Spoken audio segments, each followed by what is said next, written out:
ಚೆನ್ನಾಗಿಲ್ಲ ನಿಲ್ಲೋದಿಲ್ಲ ಅಷ್ಟೇ. ಅದಕ್ಕಿಂತ there is no answers. All through history of cinema 5 cinema success ಆಗುತ್ತೆ 100 ಸಿನಿಮಾ ಬಂದಾಗ.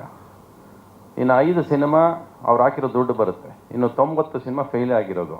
ಇದು ಹಿಸ್ಟ್ರಿ ಆಫ್ ಸಿನಿಮಾಗಳು ಹುಟ್ಟಿದಾಗಿಂದ ಬಂದಿರೋಂಥ ಕ್ಯಾಲ್ಕುಲೇಷನ್, ಇದು ಹಂಗೆ ನಡೆಯೋದು. ಆ್ಯಂಡ್ ಇವತ್ತು your Kannada has taken the last position. Competition from the other languages ಜಾಸ್ತಿ. ನಿಮಗೆ ತೆಲುಗು ಆಗಿರ್ಬೋದು, ಮಲಯಾಳಂ ಆಗಿರ್ಬೋದು, ಎಲ್ಲ ಜಾಸ್ತಿ ಆಯಿತು.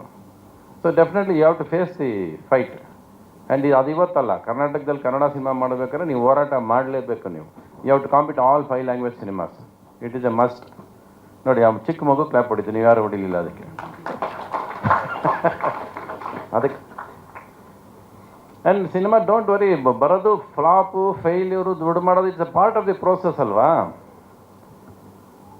ನೀವು ಬೇರೆ ಲ್ಯಾಂಗ್ವೇಜ್ ಸಿನಿಮಾಗಳು ನೋಡೋದೇನು, ಬರೀ ಗೆದ್ದಿರೋ ಸಿನಿಮಾಗಳು ಮಾತ್ರ ಕರ್ನಾಟಕದಲ್ಲಿ ನೋಡ್ತೀರಾ. ಅವ್ರದ್ದು ಸೋತಿರೋ ಸಿನಿಮಾಗಳು ಇಲ್ಲಿ ಬರೋದೇ ಇಲ್ವಲ್ಲ, ಅದೆಷ್ಟನ್ನು ಗೊತ್ತದಕ್ಕೆ. ಅವರು ನಮ್ಮ ಥರ 200 ಸಿನಿಮಾ ಮಾಡ್ತಾರೆ ಬೇರೆ ಭಾಷೆಯವರು, ಬಟ್ ಬರಲ್ಲ ಇಲ್ಲಿ. ಚೆನ್ನಾಗಿರೋ ಸಿನಿಮಾಗಳು ಮಾತ್ರ ಇಲ್ಲಿ ಬಂದು ಬಿದ್ದಾಗ ನಿಮ್ಗೆ ಎಲ್ಲ ಭಾಷೆ ಬೇರೆ ಸಿನಿಮಾಗಳೆಲ್ಲ ಚೆನ್ನಾಗಿದೆ, ನಮ್ಗೆ ಚೆನ್ನಾಗಿಲ್ಲ ಅಂತ ನಿಮ್ಗೆ ಅನಿಸುತ್ತೆ. ಅಲ್ಲಿಂದ ಗೆದ್ದಿರೋ ಸಿನಿಮಾಗಳು ಮಾತ್ರ ಇಲ್ಲಿ ಬರ್ತಿರೋದು, ಸೋತಿರೋ ಸಿನಿಮಾಗಳು ಇಲ್ಲಿ ಬರೋದೇ ಇಲ್ಲ. ಹಾಂ, ನಂದಾ?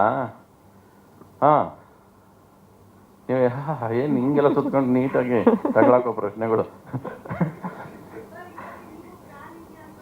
ಇಲ್ಲ, ನಾನು ಪ್ಯಾನ್ ಇಂಡಿಯಾಗೆ ಹೋಗಲ್ಲ. ಮಾಡಿದ್ಮೇಲೆ ಅದು ಪ್ಯಾನ್ ಇಂಡಿಯಾಗೆ ಹೋಗುತ್ತೆ. ಅದು ಸೂಪರ್. ನಾನು ಅದು